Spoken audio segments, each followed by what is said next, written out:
تر دې پورې چې موږ دا 3 میاشتې کوم وخت لګي. اول زه د پښتون ژغورنې غورځنګ او زموږ اولسونو ته عام اولسونو ته وایم چې سوشل میډیا هم ښه استعمال کېدلی شي هم بده هم، او په دې کې ښه خلک هم شته دی او داسې هم شته دی چې هغه مطلب ذهنیت یا هر څه هم دی شر هر وخت خوښوي. موږ هر وخت هر څوک چې یعنې دلته په غم کې شي نو دلته یو منفي کردار هم موجود وي چې هغه هر وخت کوي. نو اول به زموږ خپل ملګري زموږ اولسونه د دغې نه ډېره ډډه کوي چې هیڅ کله هم په دې وختونو کې ستاسو توجه بل اړخ ته وانه وړي.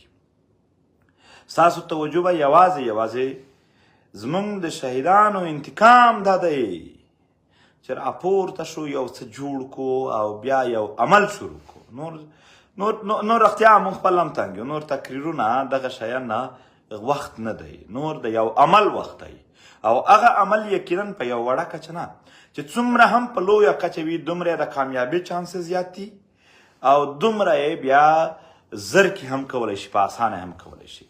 نو د دې لپاره به تاسو ډېر زغم کوئ. هر هغه څوک چې شر پیلوي داسې خبرې داسې اعمال کوي چې هغې نه لانجه جوړېږي، هغې نه توجه اوري، انفالو یې کوي، بلاک یې کوي چې ویني نه چې تاسو توجه نه واوري. توجه به سمپل کوي. او ټول چې څومره هم سیاسي خلک دی هغو ته هم خواست دی چې همدغه وختونو کې باید ډېر مثبت کردار ادا کړل شي او دغه یو اخلاقي مرسته وشي چې دا هر څه تر کامیابي پورې ورسېږي. دا کامیابي زما د تحریک نه د ټول ملت بشمول زما ستا د ټولو ده او د ټولو پکې خیر دی.